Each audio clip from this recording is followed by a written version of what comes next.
Happy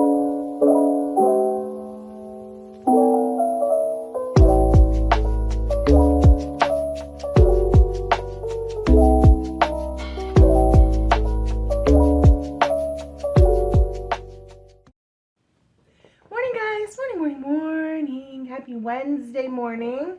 I went to the gym and kicked my butt this morning, so I got me a little treat. And the water, always, because we do double bev around here. What are we talking about this morning? Well, I finally read a book I would have loved to have read a while ago, but it's insanely popular. And I couldn't get it from the library. It took 6 months to drop from the library.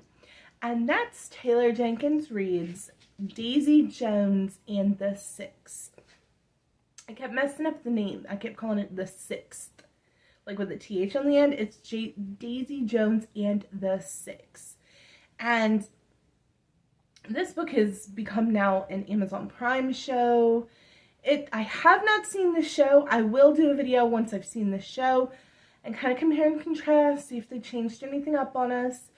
But essentially, Taylor Jenkins Reid has blown up as a writer, really. She wrote The Seven Husbands of Evelyn Hugo. She wrote Daisy Jones and the Six. I'm curious, she also wrote a book called Malibu Rising that I have on hold at the library as well. Also hugely popular, been waiting forever for it. I'm curious to read the writing style that she utilizes in that book, because she does interview style writing very well. Evelyn Hugo was essentially not quite as much as Daisy Jones and the Six, but it was an interview of a newspaper magazine writer interviewing Evelyn Hugo. Daisy Jones and the Six was straight interview, like it had the person's name and then what they said next to it for the entirety of the book. It was essentially like a faux magazine article. That's what it was. It was a 300-page magazine article. The book was very good. I liked the story. Was it the easiest to read because of the style? No. There were definitely times where I find myself starting to skim a little bit, like, okay, is anything going to happen? It took like 45% of the book or something for Daisy to even join the band, the Six. It was just a lot of build up, and then the climax was very small, and then the band broke up, and that was the end of the book. And while I loved a lot of things about this book, I loved a lot of the underlying themes of this book, on addiction, on love, on being true to yourself. I liked a lot of the underlying themes. I just don't know if I loved the book. And it's just, you read something and then you try to let it sit in your brain for about a day or two. That's what I've done. And you're like, okay, what did I take from this book? At least that's what I say. What I took from this book was that, sometimes we can love multiple people, and it's really our choices and our actions that define that love. And that was kind of what I felt like the theme was, because Billy and Daisy did love each other. But Billy was married, and Billy did not want to hurt his wife, and he loved his wife as well, and that's why the choices that were made were made. And so I feel like that's what I was supposed to take from the book.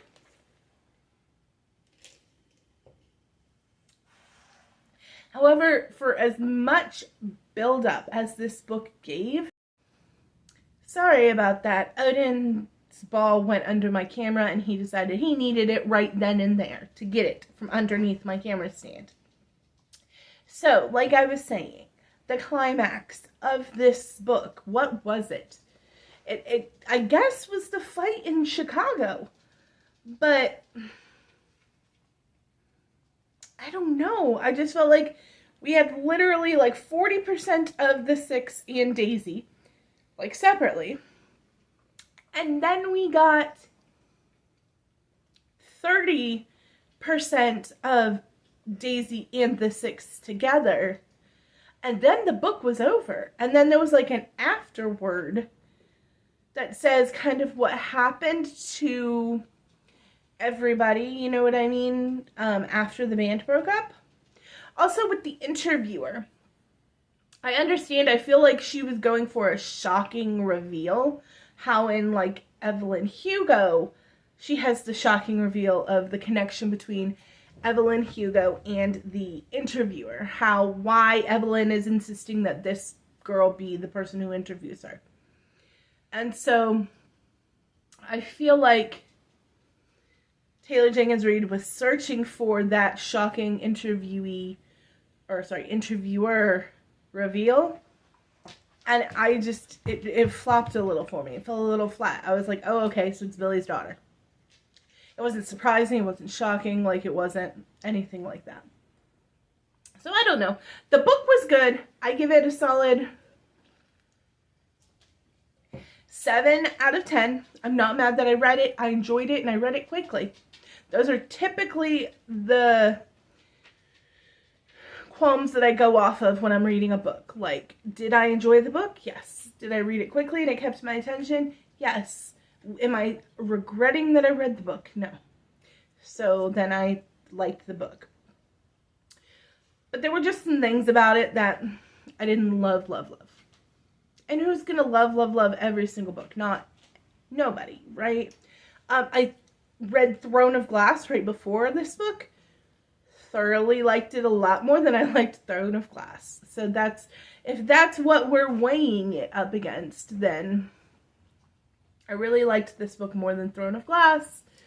I don't know. I'm looking for a book that's gonna wow me, because you guys know I love those books that I'm like, oh, that's my new favorite book. Oh, that book was amazing. I think 28 Summers was like recently the most recent one that really made me feel that way. I felt that way about some Sanderson stuff recently. Felt that way about that Jodi Picoult book, Wish You Were Here, that I read. I felt that way about quite a few books this year. I can vividly remember saying a lot of times, ooh, that might have been my favorite book that I've read this year. But I'm searching. I've gotten to the point in my life where I'm searching for that. And I wish I would stop. Because what I'm doing is I'm setting myself up to these really high expectations, and these books are falling short. And I would say that Daisy Jones and the Six fell a little bit short of my expectation for it. I mean, I'd be lying if I didn't say that. Just not that it wasn't a good book. Don't come for me. It was a good book. But I think that my expectation was up here because I waited 6 months for this book to drop from the library. I have heard nothing but about how amazing it was. They did an Amazon show about this book, which I need to watch the show because, you know what? With all of the music and the songs, lyrics, and things in this book, the show may be better than the book was. I mean, I don't say that very often, but it's possible that the show is better than the book. So I guess I need to watch the show, and I'll do a video and let you guys know if I feel that way, if I feel like the show really is better than the book because of the style that it was written in. So yeah, I'm excited to do that video for you guys. What have we got coming up? I'm seeing Taylor fucking Swift next weekend. That's a huge thing. I'm going to do outfits, bracelets, probably some photos from the show. So you guys will get that probably the first week of May. I'm so excited about it. I really, really am. I have never seen, well, that's a lie. I have seen her before.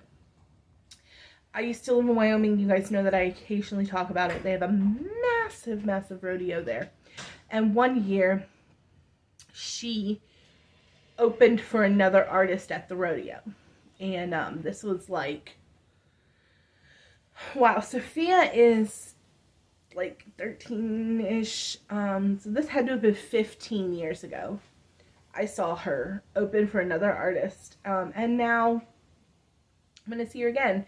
I'm going with one of my very best friends who moved away, so it's going to be a really great weekend for she and I, and I'm just really excited about it, and I hope you guys are having an amazing week. I love you so much, and we will see you guys on Monday. Bye.